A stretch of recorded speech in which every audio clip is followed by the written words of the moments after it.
అందరికీ నమస్కారం. తెలుగు కథా మాలికకు స్వాగతం. ఈనాటి మన కథ ఒక స్త్రీ ఆవేదన.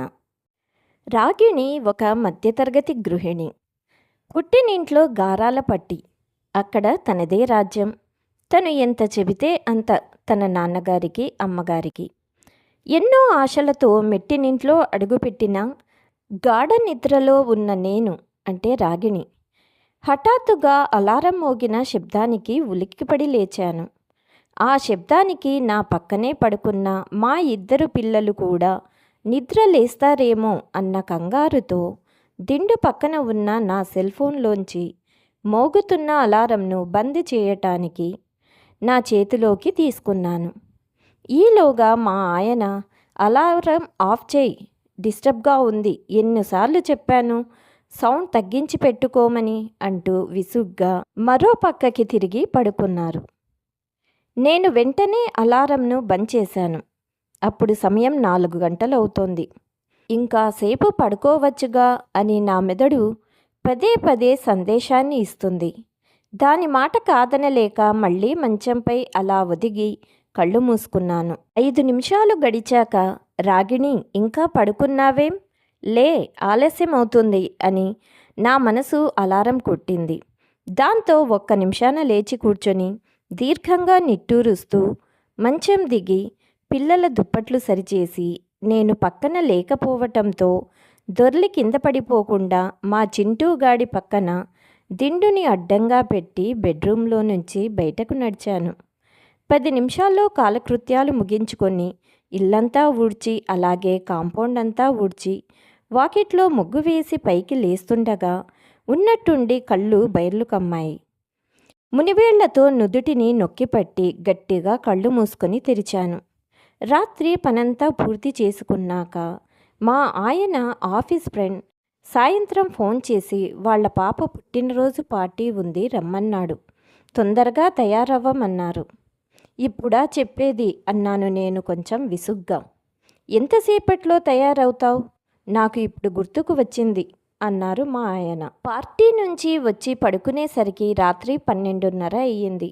బహుశా నిద్ర సరిపోలేదేమో, అందుకే కాబోలు కళ్ళు తిరిగాయి అనుకుంటూ మెల్లిగా ఇంట్లోకి నడిచి వాష్ బేసిన్ దగ్గరికి వెళ్ళి ఒకసారి నీళ్లతో కళ్ళను తుడుచుకున్నాను. ఆ సమయంలో ఇంట్లో వాళ్ళంతా హాయిగా నిద్రపోతున్నారు. నిశ్శబ్దంగా ఉన్న హాల్లో టిక్ టిక్ మంటూ శబ్దం చేస్తూ సమయం ముందుకు నడుస్తుంది.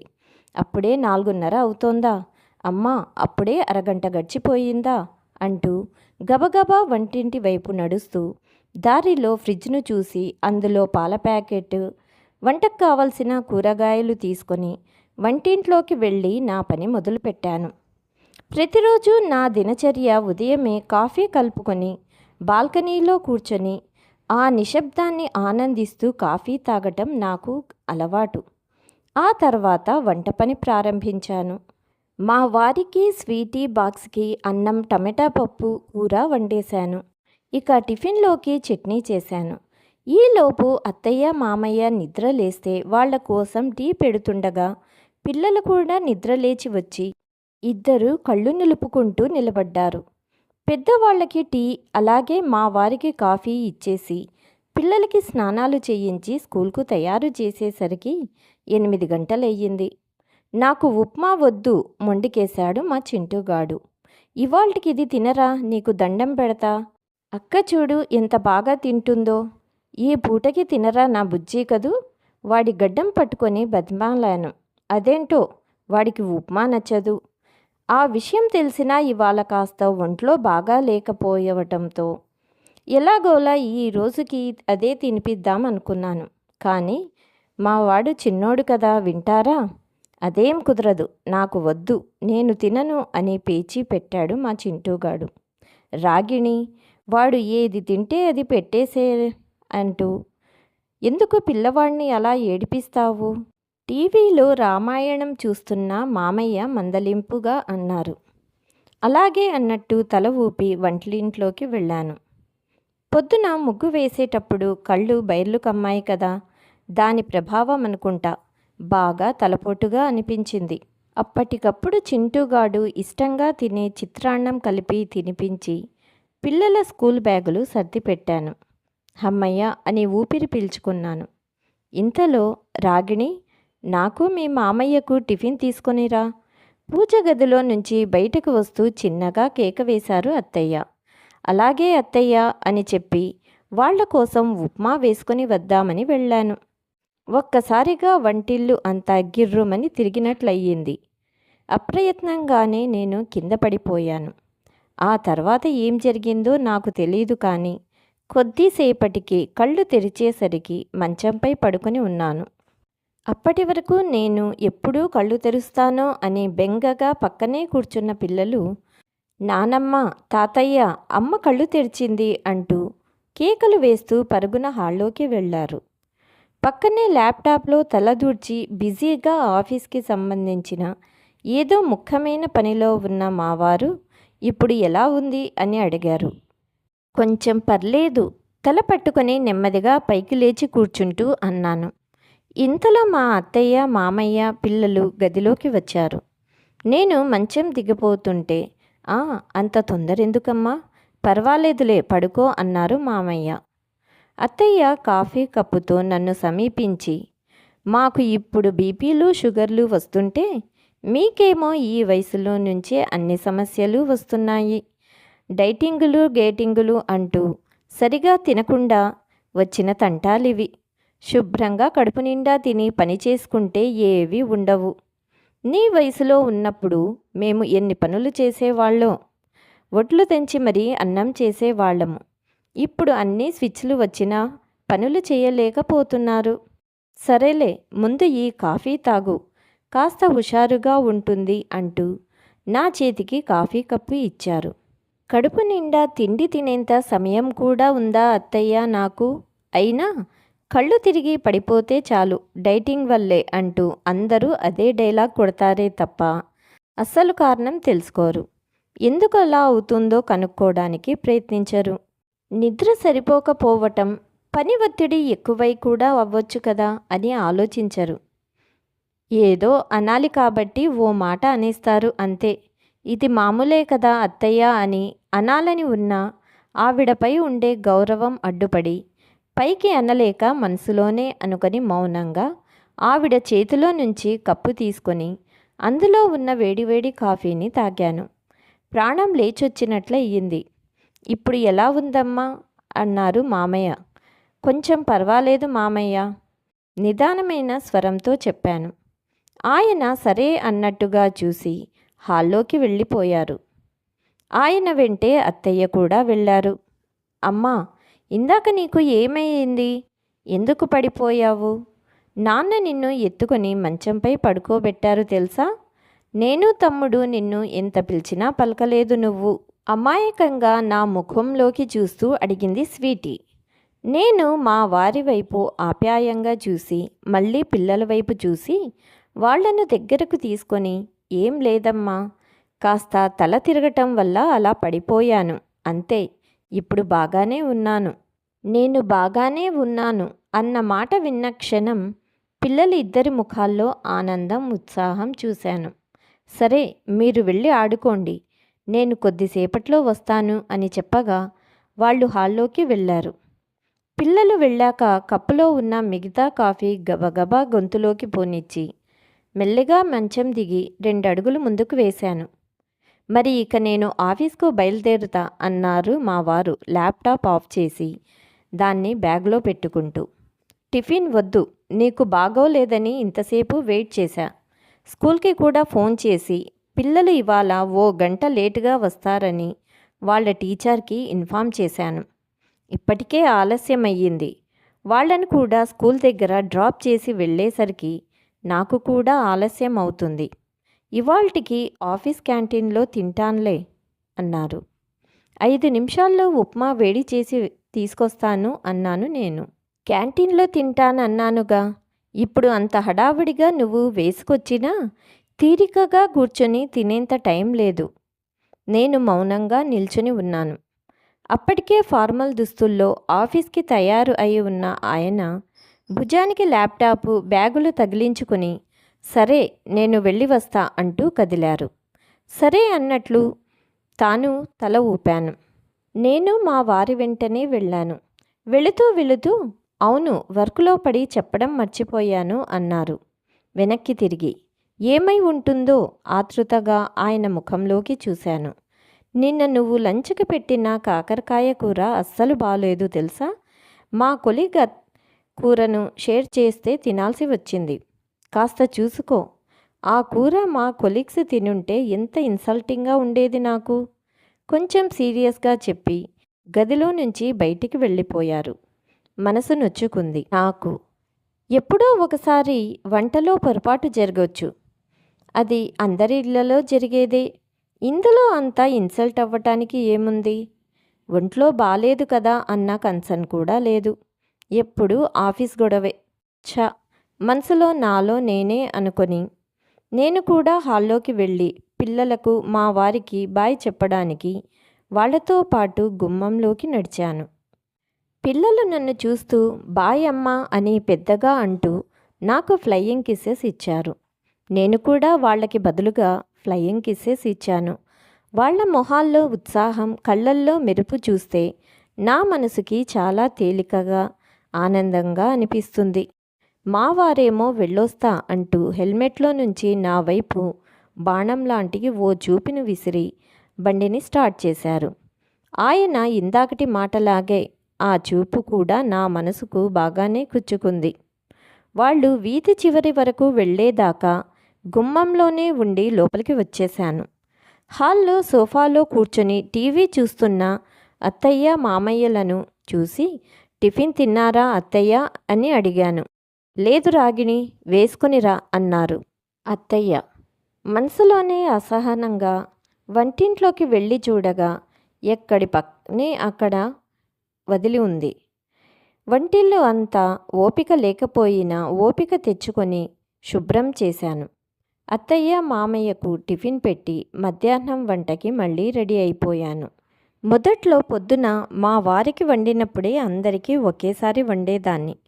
కానీ పొద్దున ఎప్పుడో వండింది మేము తినేసరికి చల్లారిపోతుంది. తినబుద్ధి కాదు, అందుకే మా వరకు వేడివేడిగా మళ్ళీ వండు అనేవారు అత్తయ్య. అంతేనా, ఈ పూటకి వండినది మళ్ళీ రాత్రికి తినరు. అప్పుడు మళ్ళీ వేడివేడిగా వండి పెట్టాలి అందరికీ. నేను ఎప్పుడూ అనుకుంటాను, ఈ లోకంలో కనీసం ఒక్క పూట తిండి దొరికినా చాలు అనేవారు ఉన్నారు. ఇంకొందరు ఆ ఒక్క పూట తిండి కోసం కూడా వెంపర్లాడేవాళ్ళు ఉన్నారు. అలాంటిది మనమేమో ఎన్ని ఉన్నా ఎంత ఉన్నా తిండి విషయంలో పలు వంకలు పెడతాం. అన్ని రోజులు మనవి కావు అన్నట్టు ఒక్కోసారి ఆలోచిస్తే అనిపిస్తుంది. ఒకవేళ ఏదైనా కష్టకాలం వచ్చి ఏమైనా అనుకోని పరిస్థితులు ఎదురైతే మా ఇంట్లో లాంటి వాళ్ళు ఆ పరిస్థితులను సర్దుకొని ఉండగలరా? అయినా ఎవరి కష్టాలు వాళ్ళవి, ఎవరి ఇష్టాలు వాళ్ళవి ఉంటాయిలే. కాకపోతే ఇలా బాగోలేని సమయాల్లోనైనా మినహాయింపు ఇస్తే నాకు కూడా కాస్త బాగుంటుంది కదా. ఇలా పలు ఆలోచనల్లో మునిగి తేలుతూ ఏదో ఒక రకంగా మొత్తానికి ఈ పూటకి వంట పని ముగించేశాను. సింక్లో అంట్లు, బకెట్లో బట్టలు, మరి మా సంగతి ఏంటి రాగిణి అన్నట్టు నా వంక దీనంగా చూశాయి. వాటిని మాత్రం నిరాశపరచడం ఎందుకు అని వాటి పని కూడా ముగించేశాను.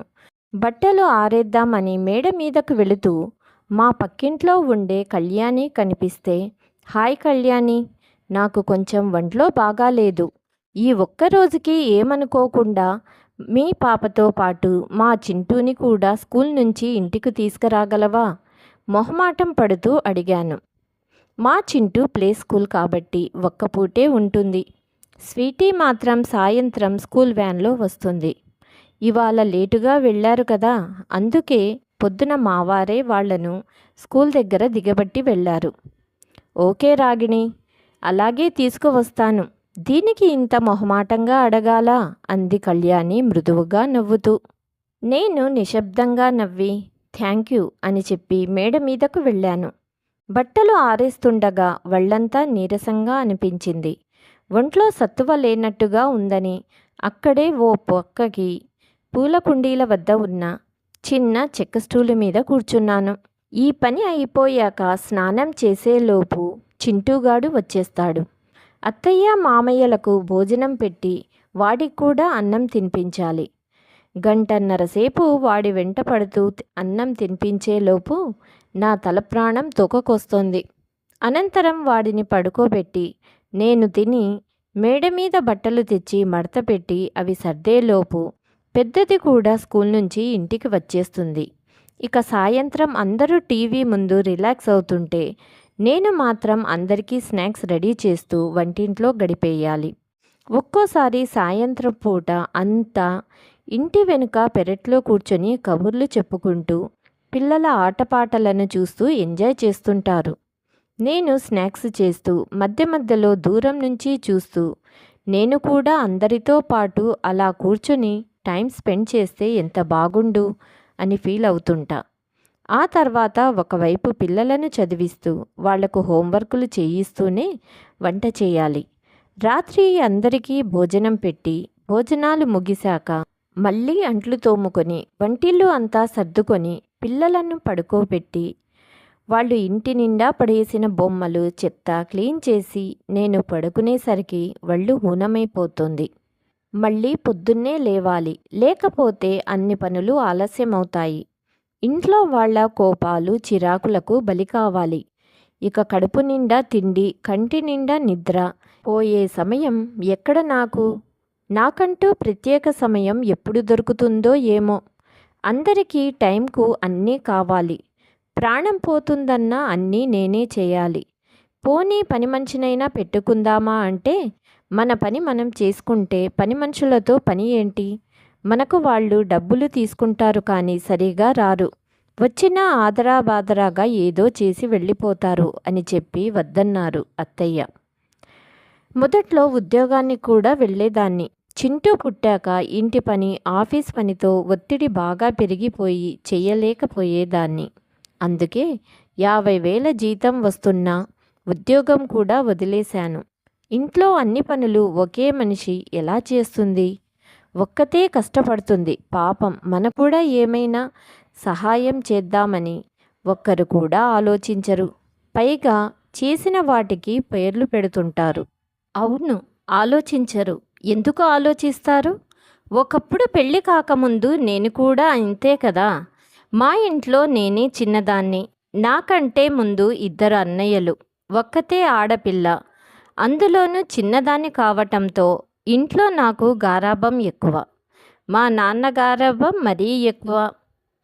అది అడ్డం పెట్టుకొని ఇంట్లో నాదే రాజ్యంగా ఉండేదాన్ని. అమ్మ ఉద్యోగానికి వెళుతుంది. ఆఫీస్ పనితో పాటు ఇంటి పని వంట పని అన్నీ తనే చూసుకునేది. నేనైతే అమ్మ ఎంత కష్టపడుతున్నా అస్సలు ఒక్క పని ముట్టేదాన్ని కాదు. వంటింట్లోకైతే కనీసం కాళ్ళు కూడా పెట్టేదాన్ని కాదు. అసలే నేను ఫ్యాన్ లేకుండా నిమిషం ఉండలేను. ఉక్కపోతని ఏమాత్రం భరించేదాన్ని కాదు. అందుకే నాకు అప్పట్లో వంటింట్లోకి వెళ్ళాలంటే చిరాకుగా ఉండేది. అమ్మ రోజు పొద్దున్నే 5 గంటలకే నిద్రలేచి అన్ని పనులు చేసేస్తుంది. మాకు, నాన్నకు, నానమ్మకు, తాతయ్యలకు అందరికీ ఏదీ తక్కువ కాకుండా చూసుకునేది. పని మనిషి ఉన్నా సరిగా వచ్చేది కాదు. ఎప్పుడూ డుమ్మాలు కొడుతూ అమ్మని బాగా సతాయించేది. వాళ్ళు ఉండేది మా వీధిలోనే కావటంతో ఎప్పుడైనా పని మనిషి రాకపోతే, రాగిణి పని మనిషి ఇంకా రాలేదు, కాస్త వాళ్ళ ఇంటి దాకా వెళ్ళి కనుక్కొని రావే, నాకు లేట్ అవుతుంది అంటూ తట్టి లేపేది. పొద్దున్నే అమ్మా, అబ్బా ఏంటమ్మా పడుకోనివ్వవు, రాత్రంతా చదువుకొని పడుకున్నా, పొద్దున్నే లేపుతావు, నేను లేవను, నువ్వే వెళ్ళొచ్చు కదమ్మా అని విసుకునేదాన్ని. అమ్మ బతిమలాడి ఇక నన్ను అడిగి లాభం లేదని తనే వెళ్ళేది. అన్నయ్యలు కూడా పెద్దగా అమ్మకు సహాయం చేసేవాళ్ళు కారు. ఎప్పుడైనా మరీ అవసరమైతే మా పెద్దన్నయ్య చేసేవాడు. పెద్దన్నయ్య కాస్త నెమ్మదస్తుడు, కానీ చిన్నన్నయ్య మాత్రం బాగా హుషారు. ఎప్పుడూ నాకు అన్నిట్లో పోటే. మా ఇద్దరికీ ఒకే లక్షణంగా ఉండేది. అందుకే పడేది కాదు. ఎప్పుడూ కొట్టుకునేవాళ్ళం. ఆడపిల్ల అయ్యుండి అమ్మకు ఏమైనా సహాయం చెయ్యొచ్చు కదా అంటూ తిట్టేవాడు చిన్నన్నయ్య.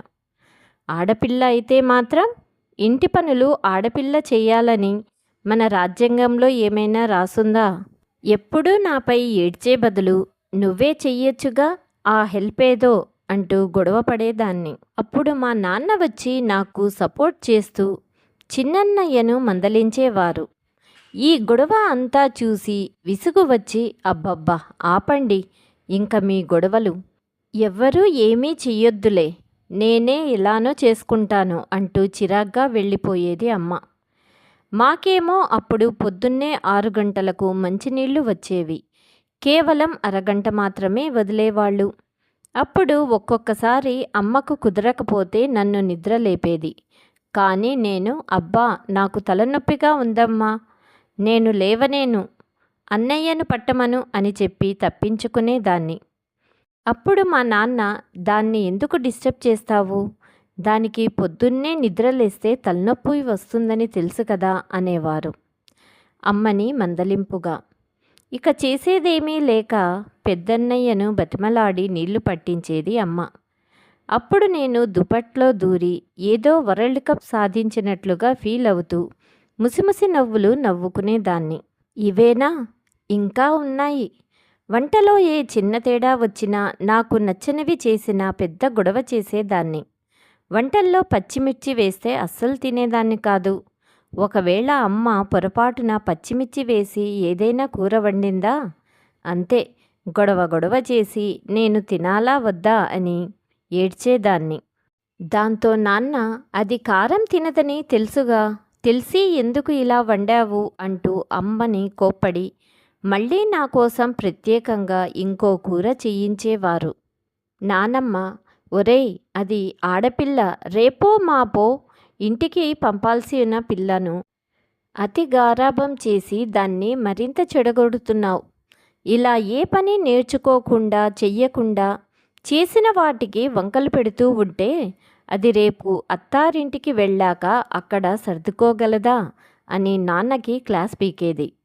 కానీ నాన్న పనులు చేయాల్సిన అవసరం నా చిట్టి తల్లికి ఏంటమ్మా, ఇంటి నిండా పనివాళ్లను పెట్టుకుంటుంది అని నానమ్మకు చెప్పి నన్ను దగ్గరికి తీసుకుని ప్రేమగా నా తల నిమురుతూ అంతే కదా రాగిణి అని నవ్వేవారు. నేనేమో హాహాహా అంతే మరి అంటూ అల్లరిగా నవ్వుతూ నానమ్మ వైపు చూసేదాన్ని. నానమ్మ మా తండ్రి కూతుర్ల వైపు చూసి పెదవి విరిచేది. కానీ మనం ఒకటి తలిస్తే దైవం ఒకటి తలుస్తుందని ఆలస్యంగా తెలుసుకున్నాను. అంతేకాకుండా ఆదివారం అమ్మకు రెస్ట్ ఇవ్వకుండా స్పెషల్ చేసి పెట్టమని అనేవాళ్ళం. అందుకోసం తొందరగా నిద్రలేచి ఆ పనిలో ఉండేది అమ్మ. నేనైతే ఆదివారం వస్తే 10 అయినా నిద్రలేచేదాన్ని కాదు. నాన్న ఏమీ అనేవారు కాదు, కానీ తాతయ్య మాత్రం మందలించేవారు. ఇక పండుగలు ఏమైనా వస్తున్నాయంటే అమ్మకు మరింత శ్రమ పెరుగుతుంది. పని మనిషి సహాయంతో ఇల్లంతా శుభ్రం చేసుకునేది. మా నానమ్మకు చాదస్తం ఎక్కువ, అది పండగ రోజుల్లో మరీ ఎక్కువ.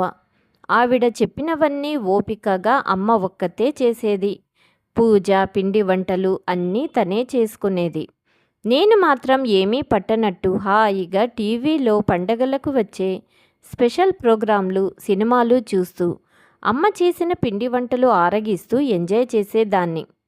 అది సరిపోనట్లు సాయంత్రం గుడికి వెళ్ళినప్పుడు నా స్నేహితురాళ్ళు బాగా తయారై కనిపిస్తే, చూసావమ్మా మా ఫ్రెండ్స్ వాళ్ళ అమ్మలు ఎంత బాగా రకరకాల జడలు వేసి తయారు చేశారో, వాళ్లను నీకైతే ఏమీ రావు, ఎప్పుడైనా అలా వేసావా నాకు అంటూ అమ్మను కోపగించుకొని బుంగమూతి పెట్టుకొని కూర్చునేదాన్ని. నాకు అలా వెరైటీ జడలు, జుట్టు వేయడం రానే రావు, ఏం చెయ్యను. అయినా ఇంట్లో పనితో సరిపోతుంది, ఇక నాకు అంత తీరిక ఎక్కడ వస్తుందో అంటూ నన్ను కూల్ చేయటానికి ఎన్నో తంటాలు పడేది. నిజమే, పండుగ పనుల్లో క్షణం తీరిక లేని అమ్మకు ఇంకా అవన్నీ ఎక్కడ కుదురుతాయి. నేనేమో అర్థం చేసుకోకుండా అమ్మని కోపగించుకునేదాన్ని. నాకు బాగా గుర్తు, ఒకరోజు నాకు జ్వరం వచ్చింది. అమ్మకేమో ఖచ్చితంగా ఆఫీసుకు వెళ్ళవలసి వచ్చేది.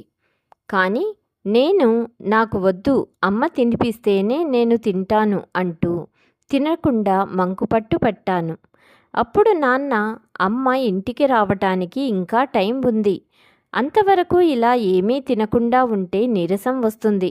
నా తల్లి కదూ, నా కన్న కదూ, తినమ్మా అంటూ బతిమలాడారు. కానీ నేను అస్సలు వినలేదు. ఈలోగా అమ్మ ఆఫీస్ నుండి ఇంటికి రానే వచ్చింది. రాగానే నాన్న నా గురించి చెప్తే తినొచ్చు కదే, నేను తినిపించాలా అంటూ కాస్త అసహనంగా అంది. ఇక నేను ఫీల్ అయి 2 రోజులు మూతి ముడుచుకొని అమ్మ మీద అలిగాను. ఇప్పుడు అర్థమవుతుంది. అసలే ఆఫీస్లో పనిచేసి ఇక్కడి నుంచి బస్సులో ప్రయాణం చేసి అలసిపోయి ఇంటికి వచ్చిన అమ్మను సరిగ్గా అర్థం చేసుకోకుండా నేను మరింత ఊపిరాడనివ్వకుండా చేశానని. ఇంకా ఆదివారాలు సెలవులు వస్తే చాలు, అత్తమ్మలు మామయ్యలు వాళ్ళ పిల్లలు అందరూ మా ఇంటికి వచ్చేవాళ్ళు. వాళ్ళకి భోజనాలు వగైరా అన్నీ అమ్మే చేసి పెట్టేది. ఇలా సెలవుల రోజులో కూడా అమ్మకి రెస్ట్ ఉండేది కాదు. నేను అవేమీ పట్టించుకోకుండా మామయ్య వారి పిల్లలతో ఆడుకుంటూ ముచ్చట్లు పెడుతూ కూర్చునేదాన్ని. ఇవన్నీ కాకుండా మా తాతయ్య మంచానికే పరిమితమైపోయినప్పుడు నానమ్మక వయసు మీద పడింది, మోకాళ్ల నొప్పి. ఒక్కోసారి మా తాతయ్య అమ్మ చేసిన కూరలు రుచిగా లేవని మళ్ళీ వండించేవారు. పాపం అమ్మ ఎన్ని పనులు ఎంత కష్టాన్నైనా భరించేది. చాలా సహనంగా ఉండేది. అన్ని పనులు ఓపికగా చేసేది. ఒంట్లో బాగోలేకున్నా ఎవరికీ చెప్పేది కాదు. ఒక్కోసారి మరీ ఒత్తిడి పెరిగితే పైకి చెప్పదు, కానీ కాస్త కోపంగా ఉండేది అమ్మ. ఎప్పుడు చూసినా ఎందుకలా కోపంగా ఉంటావు, మంచిగా హుషారుగా ఉండొచ్చు కదా అంటూ కసిరేదాన్ని నేను. ఇప్పుడు నాకు బాగా తెలుస్తోంది అమ్మ ఎందుకు అలా ఉండేదో. ఇక నేనే చేసే పనులకి నా మీద కోపం వచ్చినా నన్ను ఏమీ అనలేక తన కోపాన్ని లోపలే అణుచుకునేది. నాకు సపోర్ట్ చేస్తూ నాన్న తనను కోప్పడినా మౌనంగా ఉండేదే తప్ప ఒక్క మాట కూడా అనేది కాదు. ఇంట్లో అంత పని చేస్తూనే ఆఫీస్కి కూడా వెళ్ళేది. ఆఫీస్లో పనిలో కూడా ఏమాత్రం అశ్రద్ధ చూపకుండా తను తీసుకునే జీతం కన్నా ఎక్కువ న్యాయం చేసేది. అంతెందుకు, వయసు పెరిగినా ఇప్పటికీ ఇంటి పనులతో పాటు తన ఉద్యోగాన్ని కూడా కొనసాగిస్తూ ఉంది. ఇప్పుడు అవన్నీ తలుచుకుంటే పాపం అమ్మ అని చాలా బాధేస్తుంది. అమ్మని నేను ఎంత ఇబ్బంది పెట్టానో అని తలుచుకున్నప్పుడల్లా చాలా బాధగా అనిపిస్తుంది. ఇప్పటికీ ఎప్పుడైనా పిల్లలకు సెలవులు ఉన్నప్పుడు పుట్టింటికి వెళ్ళినప్పుడు అమ్మ నన్ను ఒక్క పని కూడా చేయవద్దు, వద్దులే రాగిణి, ఎలాగో రోజూ చేస్తావు, ఇక్కడికి వచ్చినప్పుడన్నా 4 రోజులు రిలాక్స్ అవ్వు అంటుందే కానీ నన్ను అస్సలు చేయనివ్వదు. అమ్మ ఎంతైనా తల్లి మనసు కదా.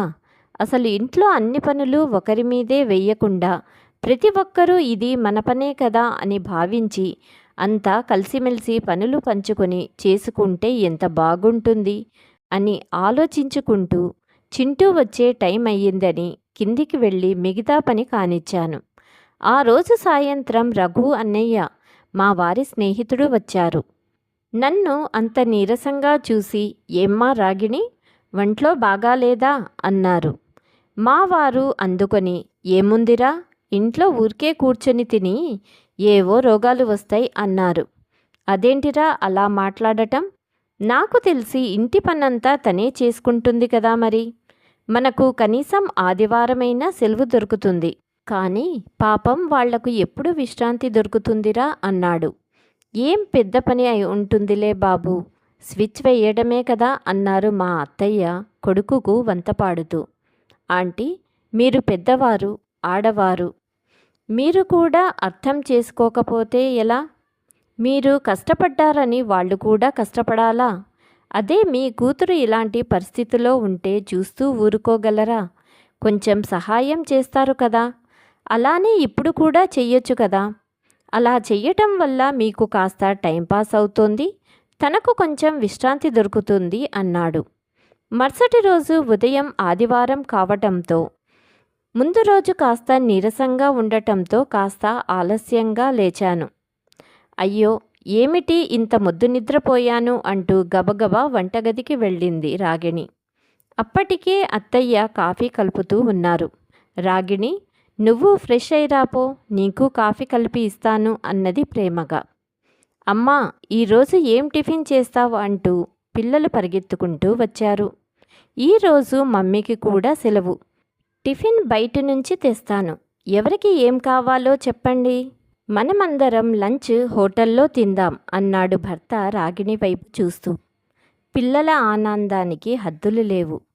ఒక్కరోజులో ఇంత మార్పా అంటూ ఆశ్చర్యంగా ఆనందంగా చూస్తూ ఉంది రాగిణి. ఈ కథ మీకు నచ్చినట్లయితే మీ అభిప్రాయాలను కామెంట్ రూపంలో తెలియచేయండి.